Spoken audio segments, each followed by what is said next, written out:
Hi, my name's Jonathan Hicks. I'm back at the Dice Cup, and this evening I'm joined by Mark. A-bomb. Amy. Aidan. Joanne. Tom.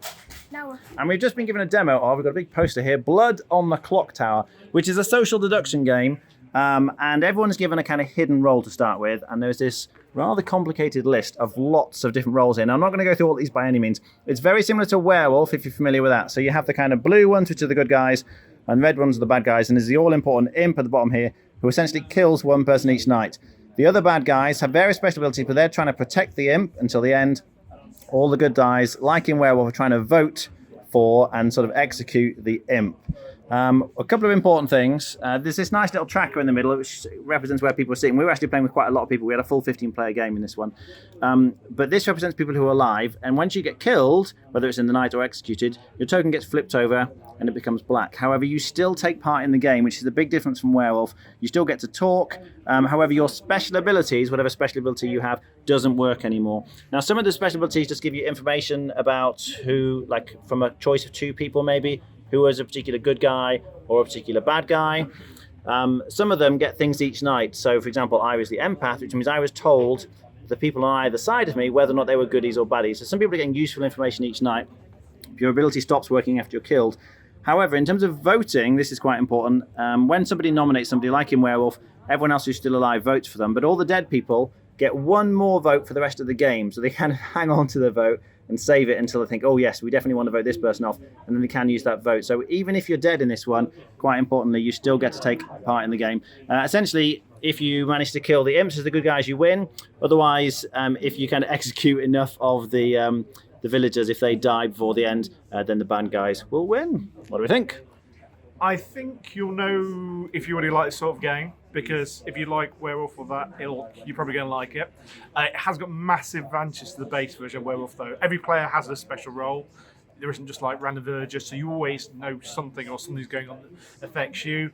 As Jonathan said, if you die, you're not out the game. You still got to vote, and you still get to influence the game as it goes on. You just can't make nominations on people. There are various sets, which is cool, so you can mix it up. You're not just... There's a lot going on in the various sets. And it's all very good. The biggest negative is going to be that you need a decent-sized group. This isn't a game you can... Well, I think you play with a lower end. I think you need at least 5 or 6 to play it on the bare lowest end, but I think realistically you need at least 8.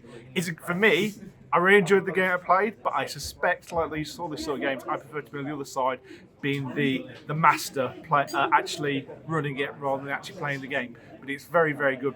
The best of this sort of style of game, much better than Werewolf in my opinion. Okay, Abel? Yeah, I mean, I've never played Werewolf, which is why I wanted to try the game. It's okay. It works well. It's long. It's got the old problem which I always have is, which if you're the bad guys, you know what's going on, you really enjoy it because you know everything, you can see what's happening. If you're one of the good guys, you can just be sat there not having a clue what's going on. And I have to admit, I was a bit like that during the game. The other problem I had with this one is there are so many things that can make your ability not work. If you're poisoned, if you're drunk, if you've got this, if you've got that. And the storyteller can change things around, and they'll generally do like to keep it all a little bit more chaotic. But the problem is that you can just be sat there going like, I just don't know what I'm trying to do here, and just be a bit lost. I have to admit, I was a bit lost during the game. I think maybe I would have been much happier playing on the bad side, or playing a game where maybe it's a bit shorter, not so many people, where I don't have so much time looking confused. Amy? I really enjoyed this version of a social deduction game. I think the variety of abilities gives it a much more scope. In a basic game of Werewolf, which is admittedly a much shorter game, there can be a tendency to find the werewolf rather quickly, out them, they kind of go, I guess so, give up, and then game over, really.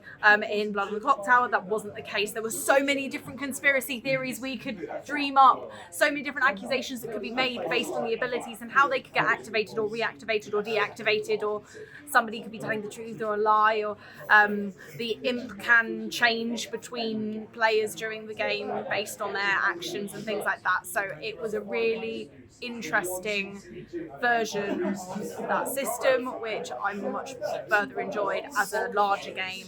I'd put it on the same level as Werewolf Legacy for me. I really enjoyed it. I think this format of game works better in larger groups and with a longer game. I do prefer it. Okay. Hayden? Oh, I've got to say, if there's a version or definition of organised chaos, this is definitely it. I mean, from my background, like the other three, I've never done games of this sort at all. I've never touched organised group games, RPGs, anything like that. But anything that involves doing essentially a bit of role play, which is you have your roles, you have your defined characteristics of what you have to do within the game. But despite the manicness, it is an amazing game to play for the people who want to get into this sort of thing. I've never played Werewolf. This is like the third time I've played this game, and I'm hooked.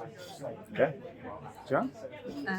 Yeah, I really enjoyed it. I like that I've played it once before as a different role, and it's different every time you play it because the roles are so different.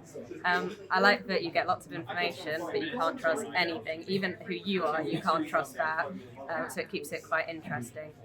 And I like the amount of discussion that goes on in the game as well. And you can't keep track of everything. Like you might keep notes, but those notes might be completely wrong, so it doesn't really help you.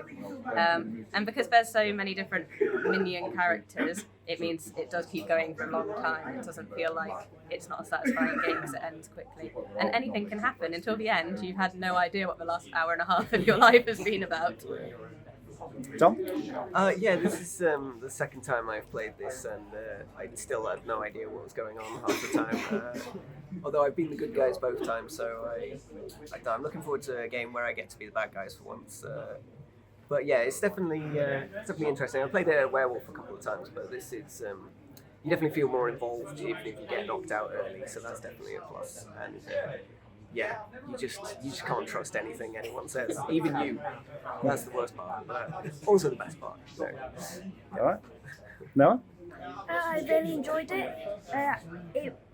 It's probably one of my favourite social deduction games, partly because I find, like, a bit like Amy said, with one like Ultimate Werewolf, you can get to a point where it's so obvious that one person's the werewolf that a kind of game ends so shortly, and then you don't really feel like you've got a full experience of the game. And even though the good games, because I find that this is longer and you've got a bigger group, is nicer, even though you need the group, I still feel like it's worth it.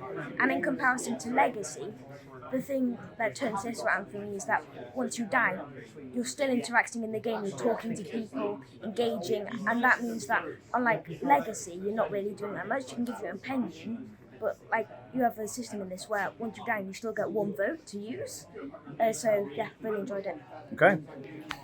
Yeah, I had a great time. I played Werewolf, the original Werewolf, a lot over the years, and One Night Ultimate Werewolf has the big advantage that it's just so short. This is not short, this is a similar length to Werewolf, but as we've said, because nobody can, like when you die, you can carry on talking, you have that one crucial vote you can use later in the game, you feel invested.